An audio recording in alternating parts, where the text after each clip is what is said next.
I woke up that morning feeling like a ghost in my own damn house. Name's Lila Monroe, and for 20 years, I poured every ounce of myself into kids who barely remembered my birthday, let alone gave a damn about my heart. Jasper, my oldest, the one I'd believed had potential, had grown into the kind of selfish, entitled punk who thought the world owed him because I raised him. And my other two, they were just satellites, following along, never stepping up, never asking how I was doing. I kept waiting for something, for a sign that they appreciated me, but all I got was emptiness. So that morning, something inside me snapped. I poured myself a cup of cold coffee, stared hard into the mirror, and said, "Mama, disappear." And that's exactly what I did. I didn't pack much, just the bare essentials: clothes, some cash, my old leather-bound journal, a few personal items that reminded me who I actually was. On the kitchen table, I left a note, short and sharp. "I'm gone. Think about it." No explanations, no begging. No begging for their love or attention. Just gone. The air in the house felt lighter after I walked out, like the walls had been holding me hostage for decades. I slid into my car and hit the streets. The city was alive, horns blaring, people shouting, the smell of fresh coffee wafting from every corner cafe. Normally, that would have been annoying. But that day, it felt like the city itself was celebrating me, my freedom, my rebellion. I drove past my old neighborhood, eyes on the rear view, checking the past one last time. The mansion, the yard, the life Jasper tried to take from me. It all looked small from this distance. I'd lost a fortune, my law practice, and everything I thought I'd built. But somehow, I felt lighter than I had in years. I found a modest townhouse in a quiet part of town. Not fancy, not flashy, but secure. Something I could actually call mine without fear. I stepped inside and felt a rush of relief. No judgmental eyes, no sense of failure hanging over me. Just walls, furniture, and space to breathe. I wandered into the little garden out back. My roses, planted just months ago, were blooming bright red under the glow of the streetlights. They reminded me of the garden I'd lost back at the mansion, the life Jasper tried to steal from me. But these roses were mine, grown by my hands, nurtured by my own strength, rooted in soil I could control. That night, I opened a bottle of wine, poured a glass, and sank into my reading chair by the window. I flipped through case files I'd picked up on my first day back in the legal world after losing everything. Elderly clients, families caught in financial traps, people crushed under the weight of their own children's greed. I built my career for wealth, for status, for respect, but that all got stripped away. And suddenly, the cases I was taking on weren't about money. They were about justice. Real justice.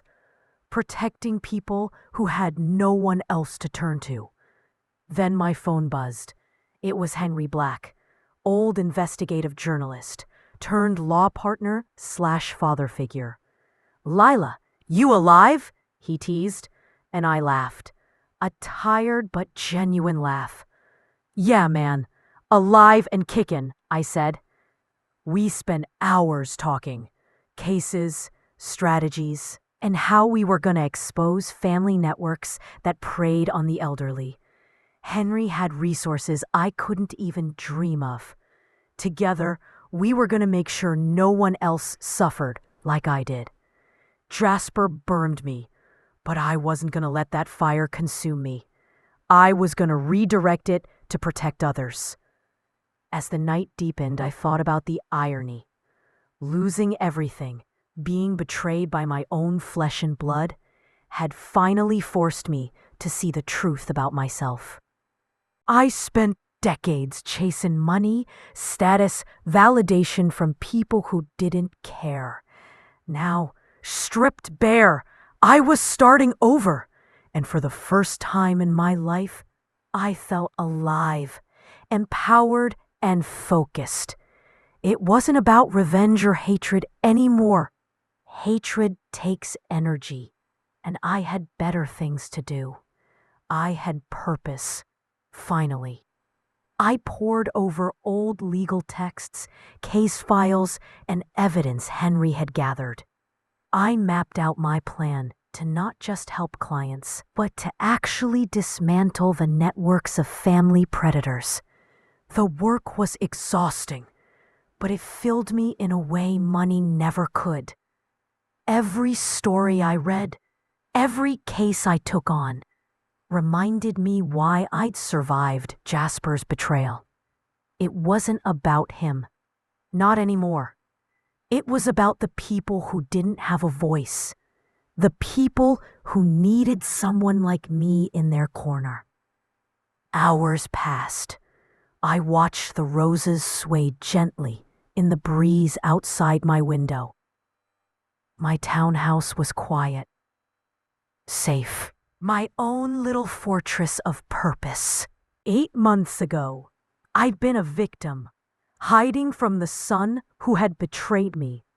Tonight, I was an attorney, a protector, a force against the kind of cruelty that had tried to ruin me.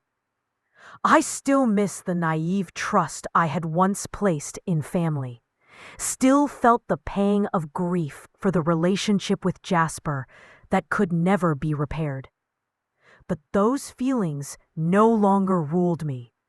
They reminded me why I was doing this work, why I had to stay strong. I poured myself another glass of wine and picked up my journal. I wrote down the first thoughts of freedom, the first inklings of strategy, the first sense that maybe, just maybe, life was starting over on my own terms. The city hummed outside. My roses glowed red in the dim light, and for the first time in decades, I felt at peace. Not happy in some shallow way, not naive or carefree, but grounded, content, and ready for whatever came next. And in that moment, I realized something crucial. The world I lost wasn't gone. It was waiting for me to rebuild it smarter, stronger, and truer. Jasper may have burned down my old life, but he hadn't destroyed me. He'd inadvertently lit a fire under me that was going to change the lives of everyone who'd ever been crushed by someone who was supposed to love them.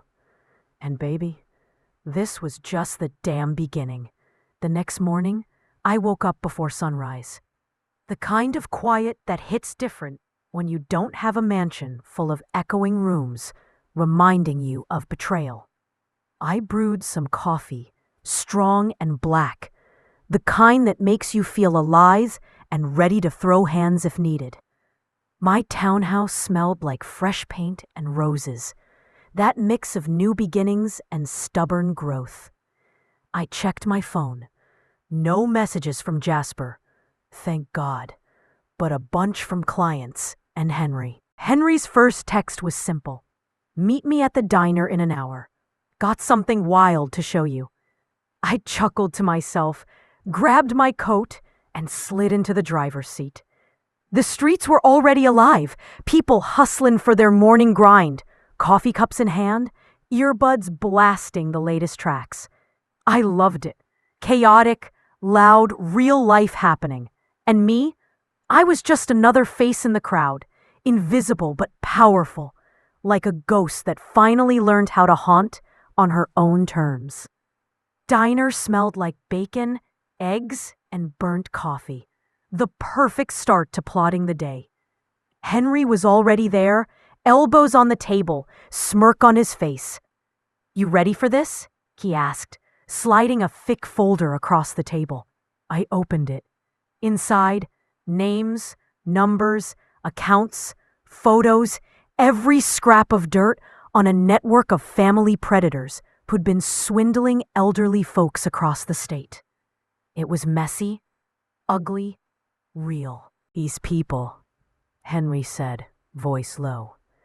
"They think they're untouchable because they hide behind family ties, but not anymore." I leaned in, eyes scanning the documents. There were power of attorney papers signed under duress, bank statements rerouted, people trapped in their own homes by greed disguised as love. My stomach churned. This wasn't some petty drama. This was lives, futures, dignity. And I was gonna fight every damn second for it. I took a deep breath.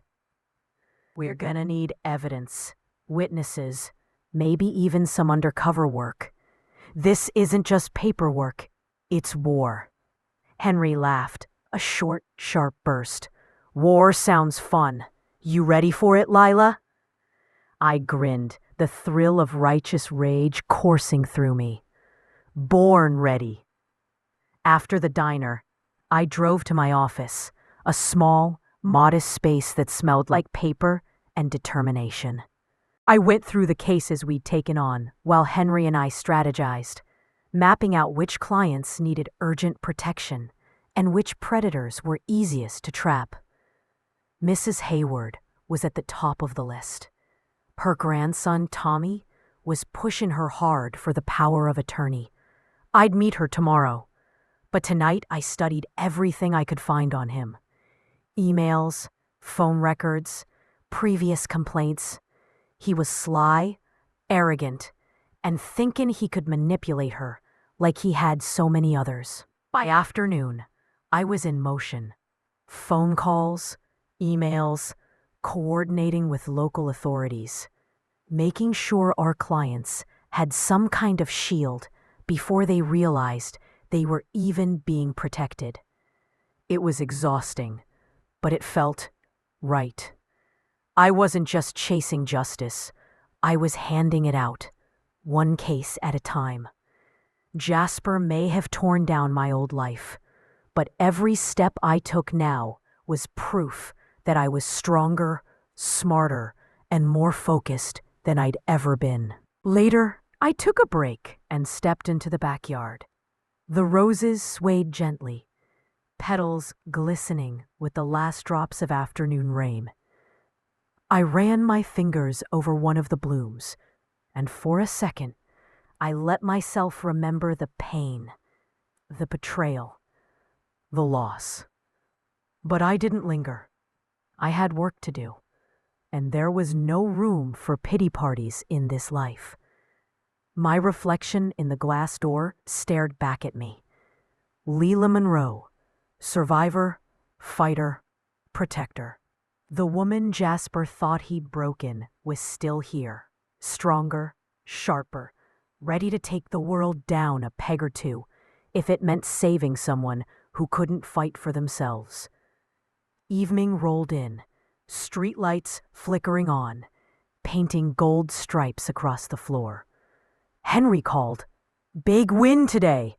You want to debrief?" I agreed, knowing tonight wasn't going to be about wine or roses.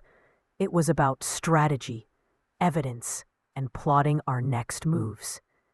And man, did we plot. The Martinez Network, as we dubbed it, had fingers everywhere, but we had insight, determination, and a fresh kind of fury that only comes from being burned and rebuilt. By the time I hung up, it was late. I poured another glass of wine, sat in my chair, and stared out at the garden. 8 months ago, I'd been a victim, hiding from my own flesh and blood. Now, I was a force, a protector, a thorn in the side of every predator who thought family meant entitlement. I sipped my wine, letting the taste remind me of small victories and even smaller beginnings. Tomorrow, Mrs. Hayward. Next week, congressional hearings. Next month, exposing more predators. And through it all, I was learning something vital. True power isn't about wealth.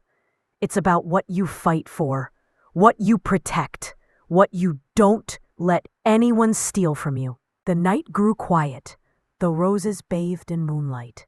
For the first time, I realized peace didn't mean forgetting. It meant living, fighting, surviving, and rebuilding a life on your own terms. And baby, I was just getting started.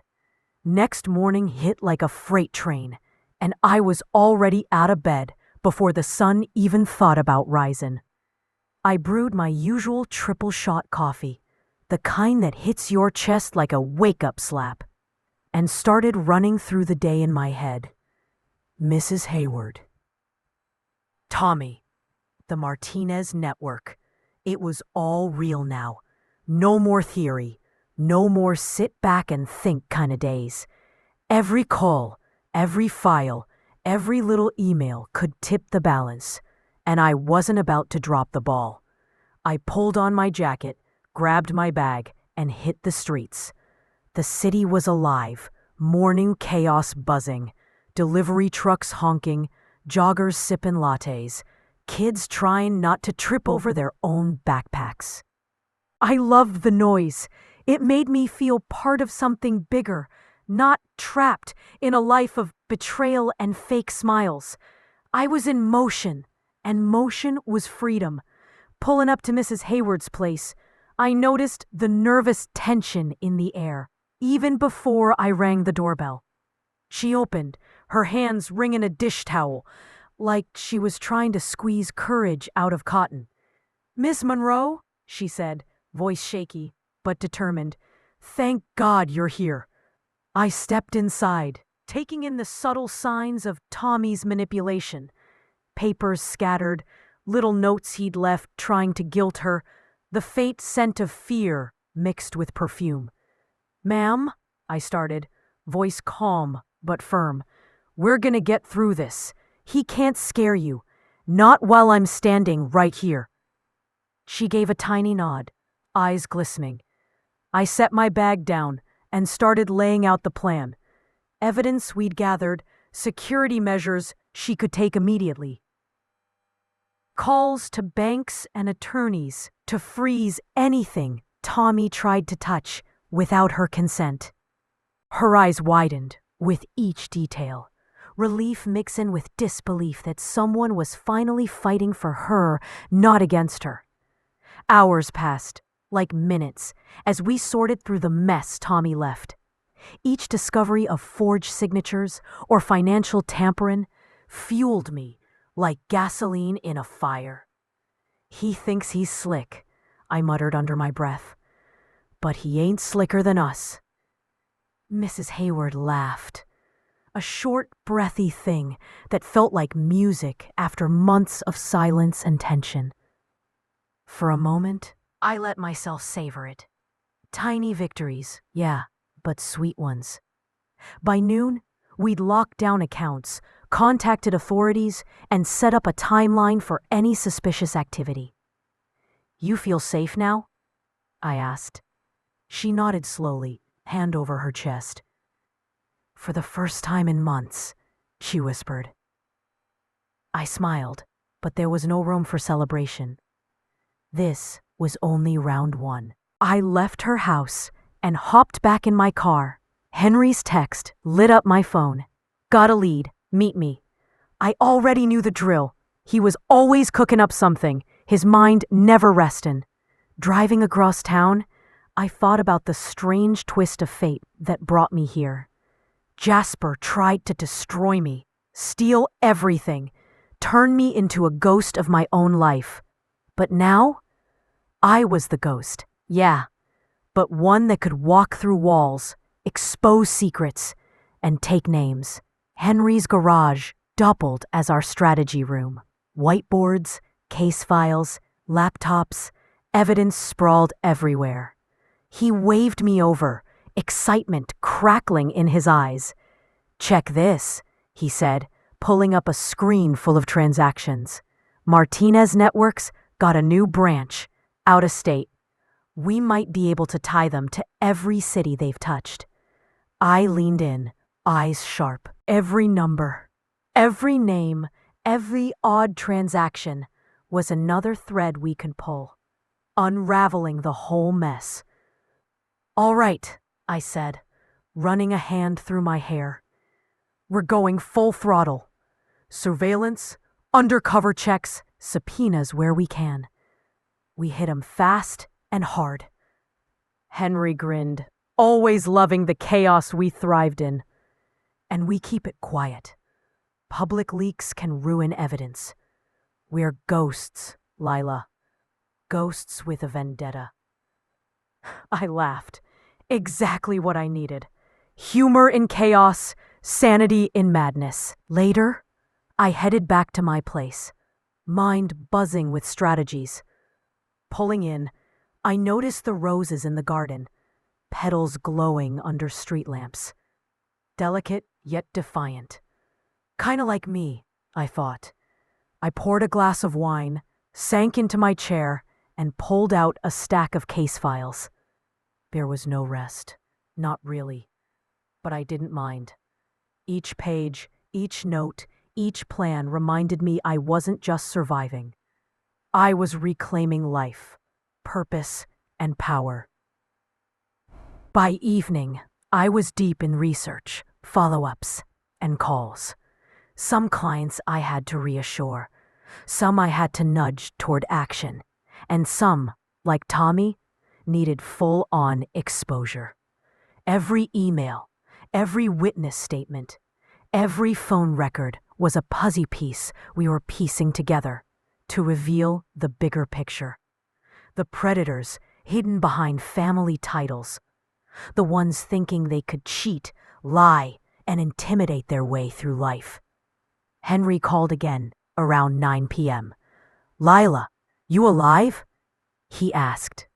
I smirked, exhausted but energized. "Alive. Hungry for justice too." He laughed, sharp and short. The sound reminded me of everything we'd been through. "Tomorrow, we start moving on the Martinez branch.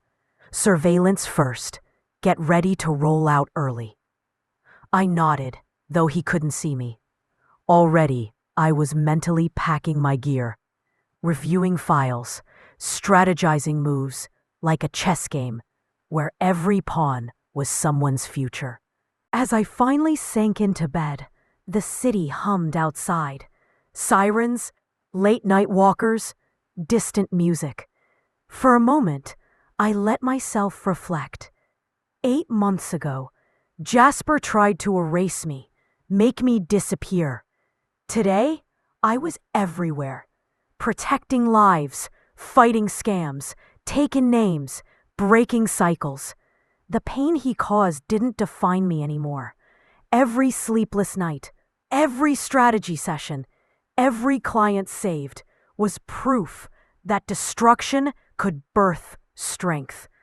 I closed my eyes, and for the first time in a long while, I didn't feel fear, only purpose. I knew tomorrow would be brutal, messy, exhausting, but also necessary. And hell yeah, I was ready. Because this wasn't just about revenge. It was about survival, justice, and making sure nobody else felt the betrayal I'd lived through. Jasper thought he broke me, but he just built the fire. And baby, the blaze was only getting hotter. Next morning, the sun barely peeped over the skyline, and I was already rolling. Coffee in one hand, laptop bag slung over my shoulder, sneakers hitting the pavement like I owned the city. Henry and I had a full day planned. Surveillance on the Martinez branch, interviews with potential witnesses, and prep for a court filing that could expose half the fraud ring. My mind was racing, heart thumping, but the adrenaline felt damn good. I hadn't felt this alive in years. Pulling up to the safe house we were using as our base for the day, Henry was already there, his face buried in blueprints and laptop screens. "Morning, Leela," he said, smirking. "You look ready to kick ass." I chuckled. "Morning to you too. And yeah, let's light this place up." We geared up, hidden cameras, trackers, burner phones, and enough coffee to keep a small army awake for a week. Henry grinned as he checked his gear. "Ghosts don't sleep, Lila. Remember that." I nodded. He was right. We were ghosts, flitting through the chaos, unseen but everywhere. And today, we were hunting. The drive out to the Martinez branch was quiet, but my brain was loud, thinking about all the people they'd hurt. Elderly folks tricked into signing over assets, families ripped apart from the inside, lives destroyed under the guise of loyalty. I clenched my jaw. That was the kinda injustice that made me want to scream, punch walls, and fight all at once. And fight we would. Pulling into a hidden spot nearby, Henry and I set up cameras and trackers. We watched the building, taken notes on who came and went, how deliveries were handled, and any shady behavior we could catch. Every little movement was a clue, and we were hungry for it. I tapped my pen against the notebook, heart thumping with excitement. It felt electric, like the first time I'd realized I could fight back and actually win. Hours passed in tense silence. Then it happened. A figure slipped out the back, looking around like they expected someone tailing them. I whispered to Henry, "That's our guy. Let's roll." He nodded, and we followed, careful not to be seen. The streets were crowded, but we moved like shadows, blending in, taking mental snapshots of license plates, faces, and interactions. This was real detective work. Street smart, gritty, messy, and I loved every damn second. We tailed him to a small office building. He went inside, and we hung back, watching for patterns, noting comings and goings. Every detail counted. I felt that familiar rush, the kind of rush you get when you're close to uncovering the truth. "He's running a side operation," I muttered. Henry nodded. "Yeah, and this could be the link we need to hit the whole network." We documented everything, took photos, recorded conversations where legal, and pieced together the puzzle. By mid-afternoon, we had enough evidence to start piecing together a case that could bring the Martinez branch down.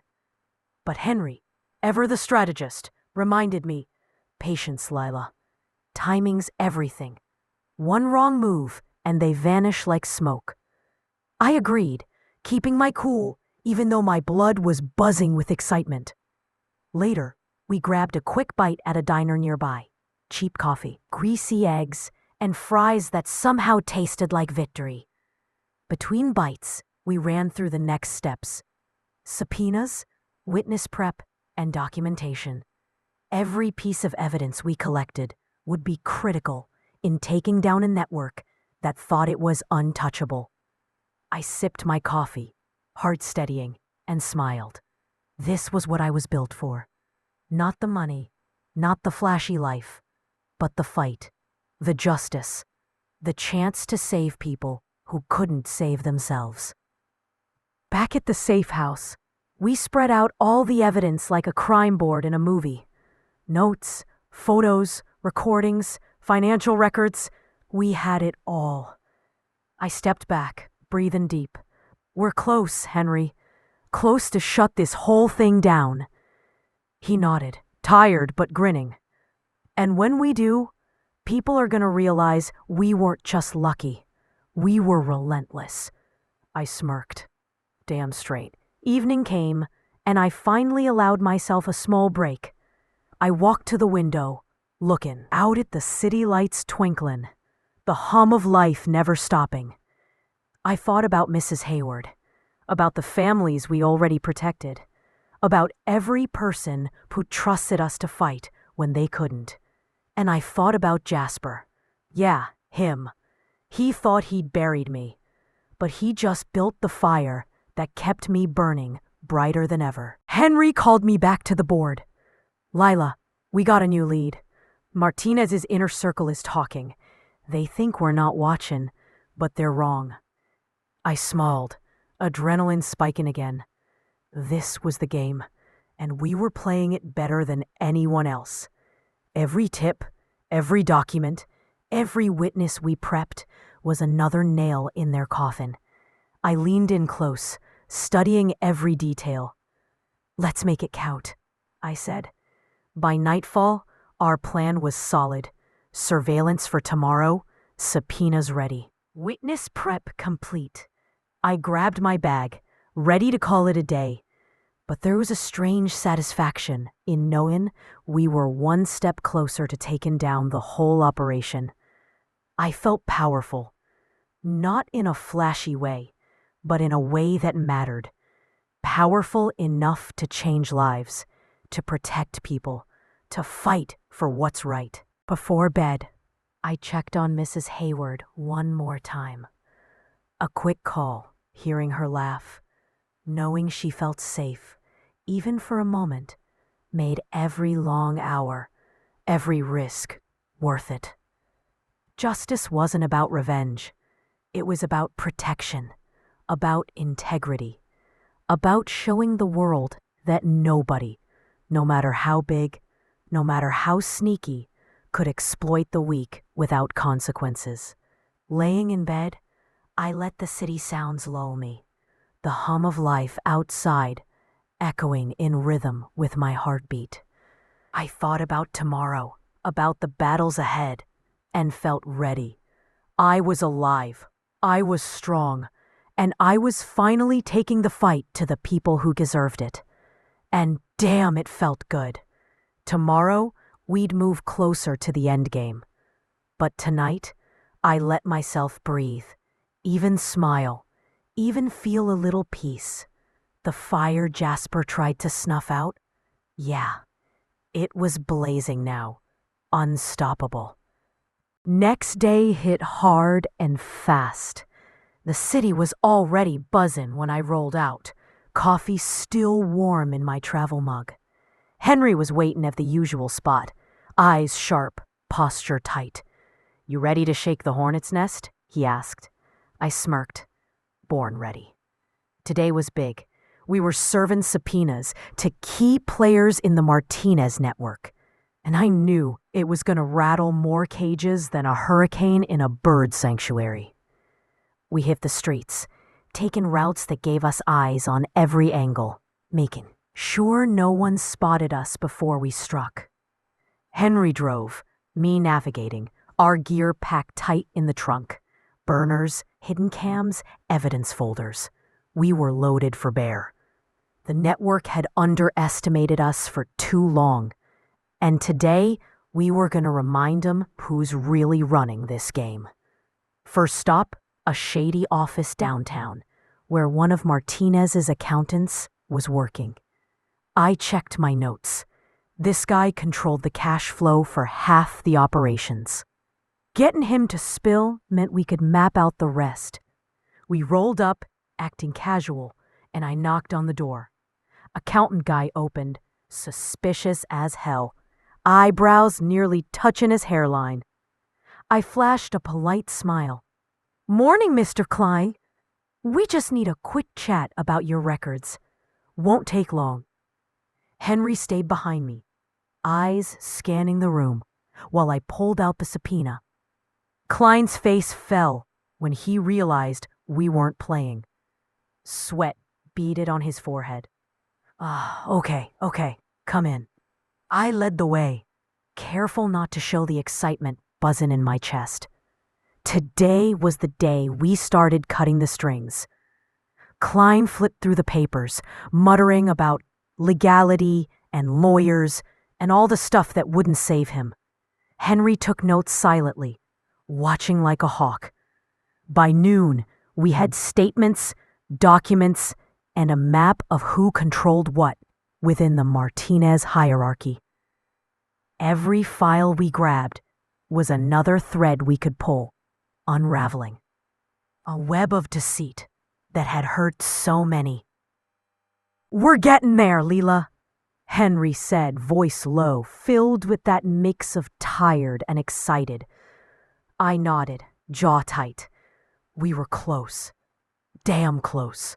Next stop, a small suburban house where one of the branch managers lived. This guy was slick, always 2 steps ahead, thinking he could hide from the law. Not today. We parked a block away, donned our earpieces, and watched. A few hours of patience later, he stepped out, phone glued to his ear.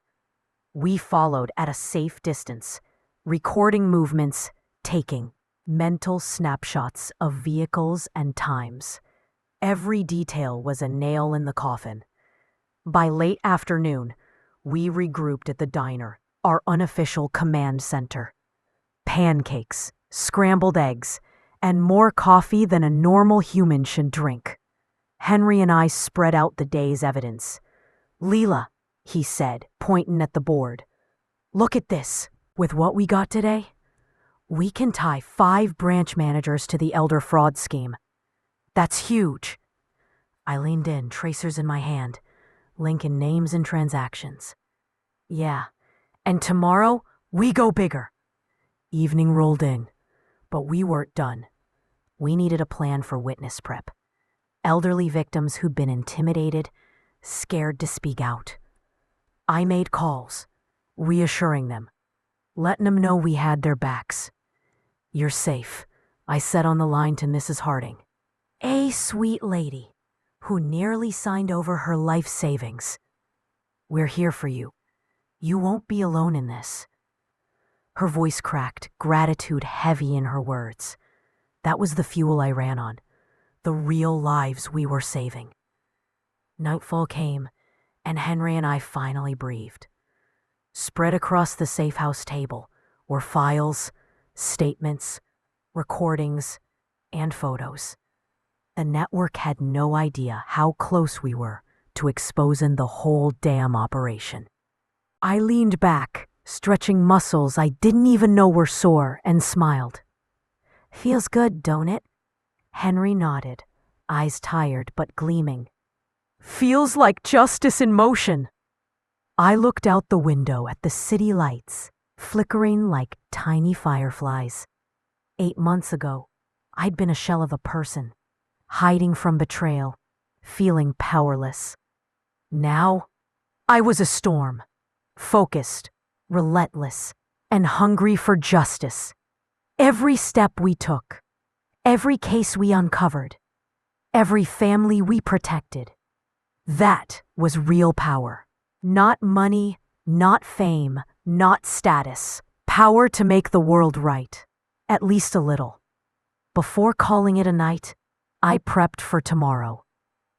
Court filings, witness prep, surveillance schedules. It was a lot, but I thrived in chaos. Henry noticed my mind racing and chuckled.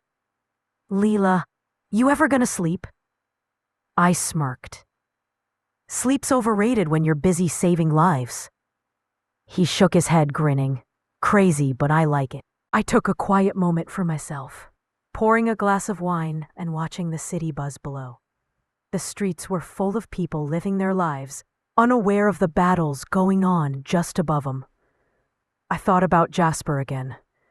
Yeah, that name still stung. But instead of anger, I felt resolve.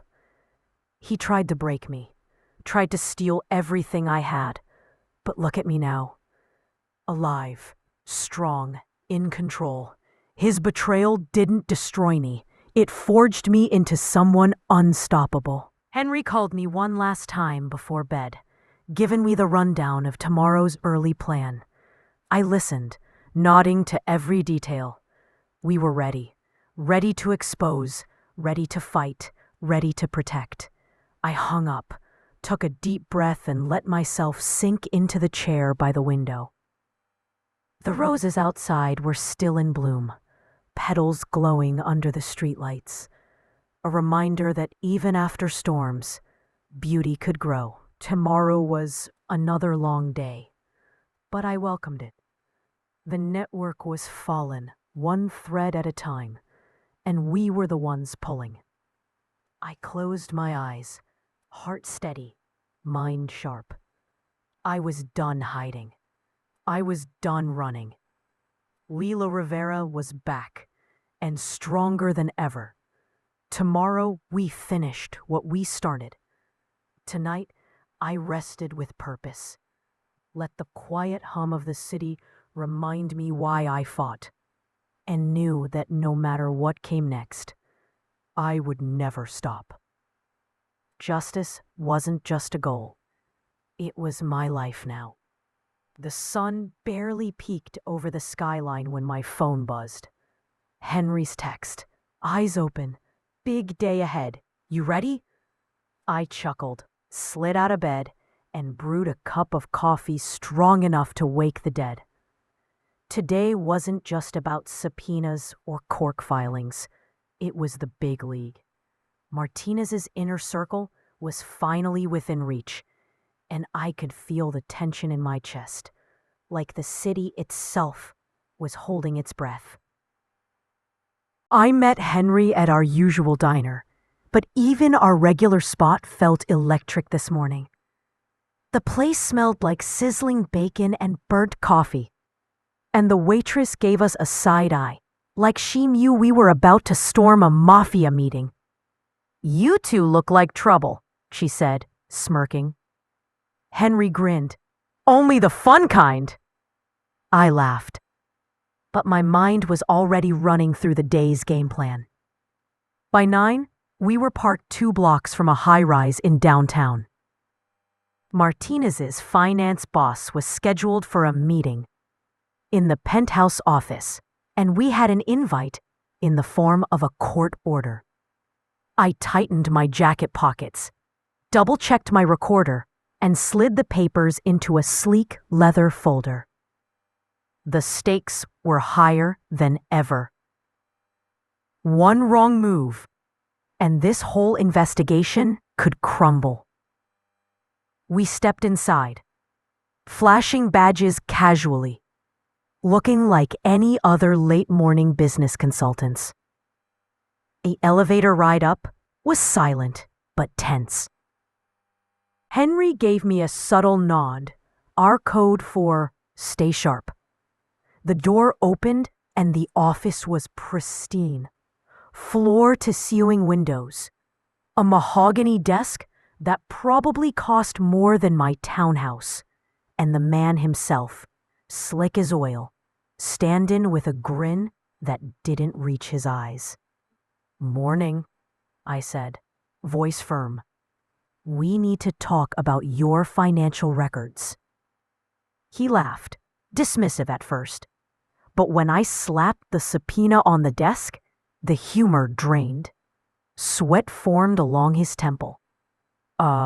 Yeah, sure, let's talk," he stammered.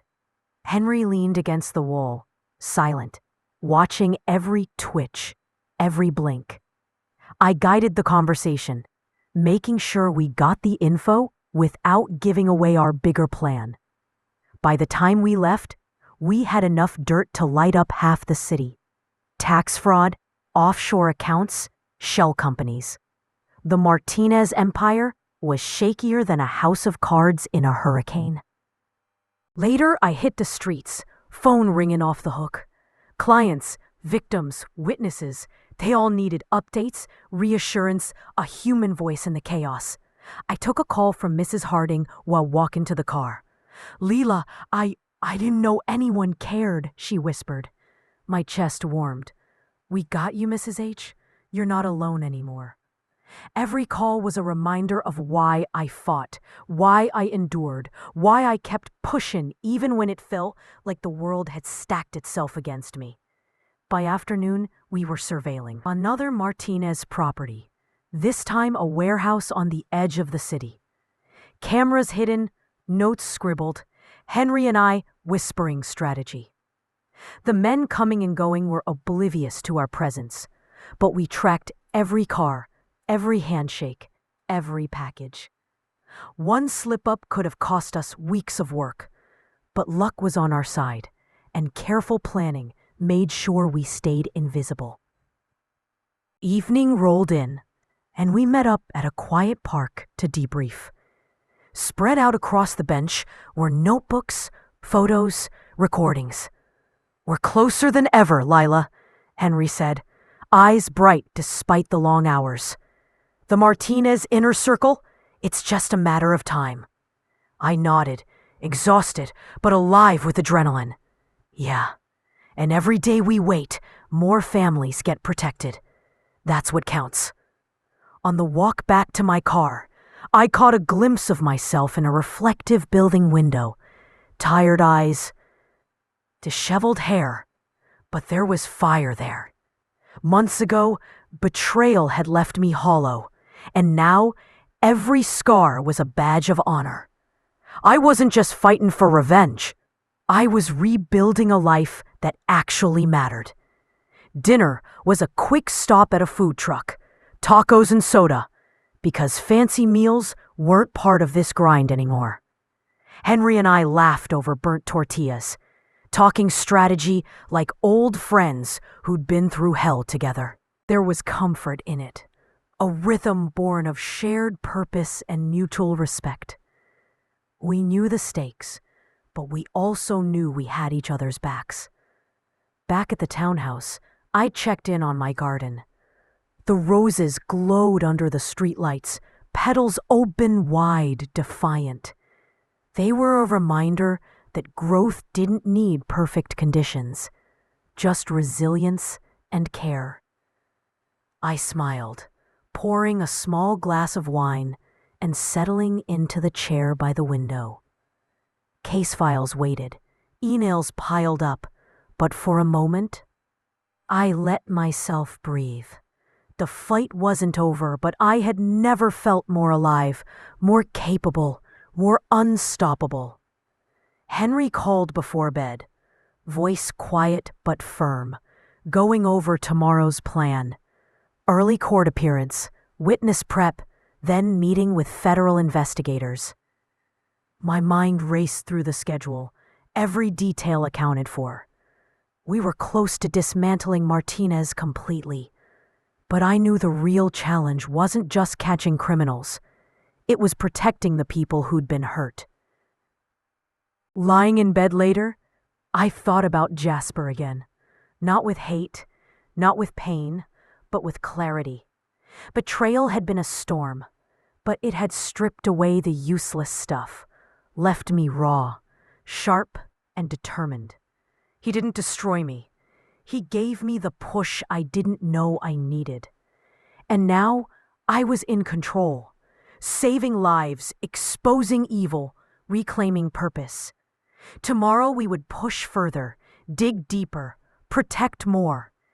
Every family saved, every predator exposed, that was the victory I chased. Money, status, even anger. It didn't matter anymore. Power was useless if it didn't change lives. And I was changing lives, one fight at a time. I turned off the light, letting the hum of the city outside lull me to a restless but focused sleep. The war wasn't over, but I was ready.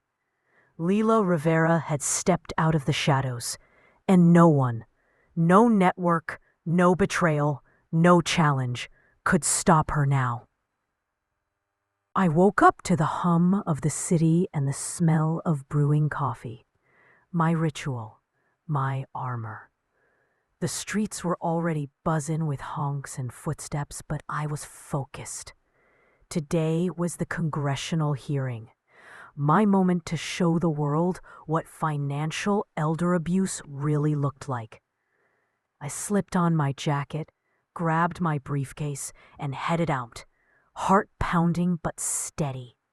Henry met me outside, tie loosened, sneakers on, looking more like a tactical partner than a lawyer. You ready to tell the world what these monsters are doing? He asked, smirking. I nodded, fists clenched on the wheel of the car. Let's make 'em feel it. The hearing room was packed.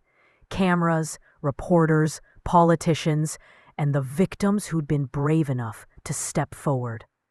I scanned the crowd, recognizing faces that had been through hell. Their eyes held fear, pain, but also hope. That hope fueled me. I walked up to the podium, papers in hand, and took a deep breath. Good morning, I started, voice steady despite the adrenaline coursing through me. My name's Lila Rivera. I'm here today because too many families are silently destroyed by the very people they trust the most. I clicked through slides showing numbers, documents, cases, and photos. Every story, every example, a punch to the gut of complacency. Politicians leaned forward, reporters scribbled furiously, and I could feel the room shift. The truth hit hard. It was raw, ugly, undeniable. I spoke about the Martinez network, the schemes, the lies, and the families left in shambles. I told them about Jasper's betrayal in a subtle way, not to vent, but to show the personal stakes, the very real consequences of ignoring these crimes. A congressman raised his hand. Ms. Rivera, what measures do you recommend to protect elderly citizens from such networks? I looked straight at him. We need stricter oversight, mandatory reporting from banks, and federal cooperation to track these predatory operations across state lines. More importantly, we need public awareness. The more people know, the less power these criminals have. Questions kept coming, sharp and relentless. I answered each with calm authority, every word backed by evidence, every statement grounded in experience. Henry sat in the back, nodding subtly, a quiet anchor as I delivered what might be the most important testimony of my career. By the time I finished, applause rippled through the room, not for me, but for the truth I had laid bare. Back outside, reporters swarmed. Cameras flashed, microphones jabbed, and I kept my cool, answering just enough to get the message across without getting trapped in sound bites. One reporter asked, Ms. Rivera, you've exposed a criminal network that includes your own son. How do you reconcile that? I paused, felt the weight of the question, then spoke plain. Reconciliation isn't always possible, but justice, that's something I can fight for. We piled back in the car, Henry slapping my shoulder. You killed it, Lila. That was a masterclass in taking the fight public. I nodded, feeling the mix of exhaustion and satisfaction. The wheels were in motion. People were talking. The network was exposed, the victims empowered, and the message clear. Abuse wouldn't hide forever.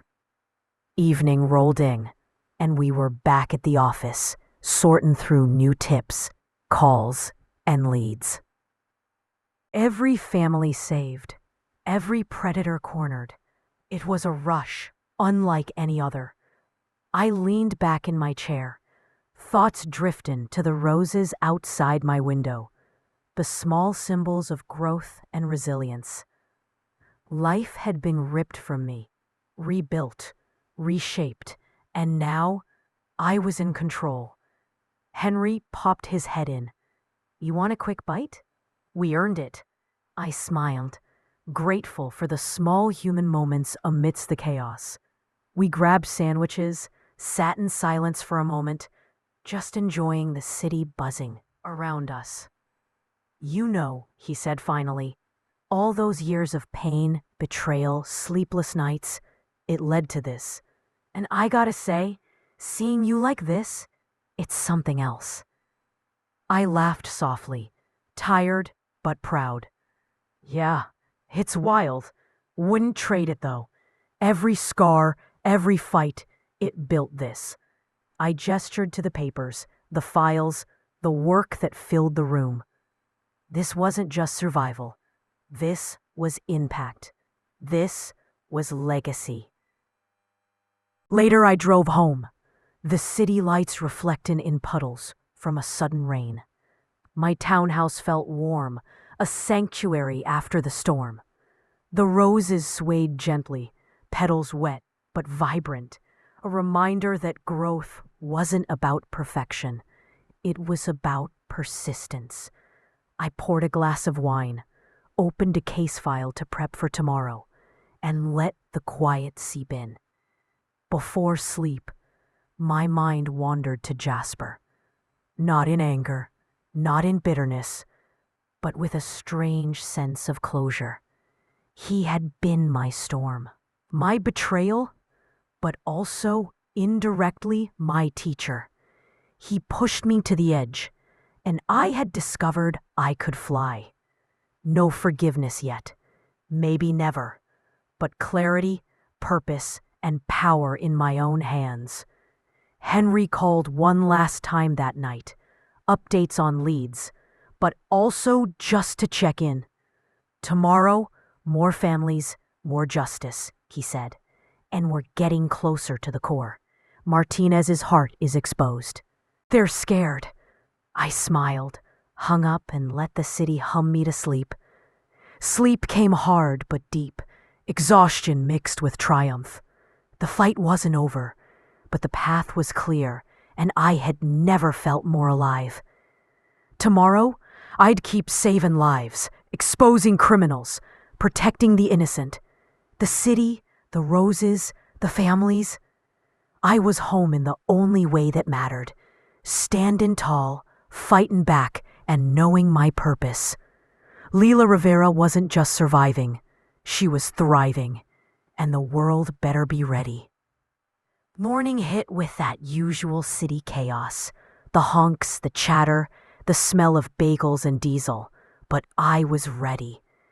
Today was another big day, a follow-up case that could blow the lid off another predatory operation. Henry was already at the office, laptop open, eyes sharp as ever. "You ready to dig in?" he asked, sipping his coffee like it was liquid focus. I nodded, tie in my hair, briefcase in hand, heart steady. Let's save some families. First client of the day was Mrs. Hayward. She sat in my office, hands fidgeting with her scarf, eyes anxious but determined. "Lila," she said, voice trembling, "I don't know if I can do this alone." I gave her a firm nod.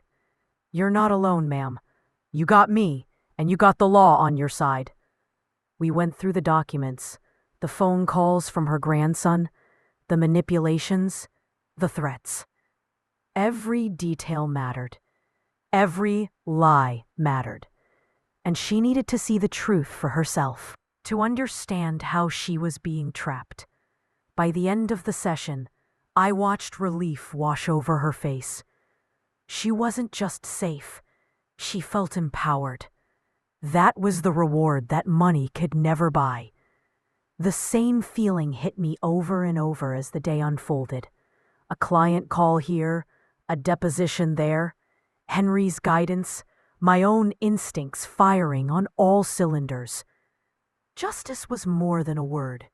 It was action, and I was finally living it. Later, we got a tip about another Martinez affiliate. Someone operating across state lines, preying on elderly families.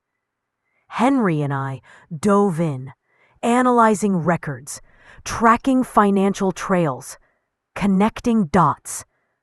It was tedious, grueling work, but damn, it was satisfying. Every lead uncovered, every scam exposed. It all felt like payback. Not for me, not for the past, but for every family who had been left vulnerable. During a break, I stepped outside. The city air hit me like a punch, cold. Real, alive. I thought about Jasper. Prison had him now, paying his dues, and maybe reflecting on the chaos he caused. Did I hate him? Nah. Hatred's a waste of breath. Did I forgive him? Not fully. Maybe someday. But I'd moved past needing his redemption to fuel mine. My power, my peace, came from action, from protecting others. Evening rolled in, and the office lights cast long shadows. We were still working, still chasing leads, still digging through lies and schemes. Henry finally leaned back, smiling, that subtle grin. You've built something incredible here, Leela. You turned your worst nightmare into a weapon for good. I chuckled softly, exhausted but alive. Yeah, it's wild. I never thought losing everything would feel like this. By the time I headed home, the city lights reflected in puddles from a quick rain. Streets glistening. My roses swayed in the breeze, petals catching the glow from the street lamps. I paused, took it all in. 8 months ago, I was hiding from my own son, feeling powerless, broken. Tonight, I was in control, strong, capable, relentless. Life had thrown me off the cliff, and I had learned to fly. Inside, I poured a glass of wine, sat in my chair with the city lights spilling across the room, and let my mind wander. Tomorrow, more families would need help. Next week, another hearing, another case, and I'd be ready, always ready. This was my life now, my mission. My revenge, if you want to call it that, wasn't pain or punishment, it was transformation. Every predator exposed, every family safe, every client walking out stronger than when they walked in. That was my victory. Henry called again. Updates on the new national investigation into Martinez's network. Leela, they're thinking bigger. We could go nationwide, protecting elderly folks everywhere. I smiled, thinking of the people we could reach. Yeah, but the locals still need me too. We start here, then expand. Keep the foundation solid before we go skyscraper. He laughed, the sound warm through the phone. Always the realist. I like it. After hanging up, I just sat there watching the roses sway. Their blooms were stronger, brighter than ever. They survived storms, neglect, and poor soil, and still they thrived. Kinda like me. I'd been stripped down to nothing, left to rebuild from scratch. And now, look at me. Not just surviving, thriving, protecting, empowering, living my purpose. Sleep came eventually, heavy but peaceful. And in the quiet, I thought about the journey, the betrayal, the loss, the anger, the struggle. Jasper's shadow loomed less and less each day, replaced by light I was building myself. True peace wasn't about erasing the past. It was about creating something unbreakable in the present. Tomorrow, Mrs. Hayward would walk out stronger. Next week, Congress would hear the truth. Next month, we'd strike again at the heart of the Martinez network. And in all of it, I'd honor the lesson that pain had taught me. Success isn't measured by what you take. It's measured by what you protect, by the lives you touch, by the change you make. For the first time in years, I wasn't just surviving my story. I was writing it. And every day I'd add a line of power, resilience, and justice, letting the world know that no betrayal, no crime, no nightmare could steal what I had reclaimed: my purpose, my voice, and my peace. The roses outside my window whispered in the night wind, petals glistening, and I knew I was home.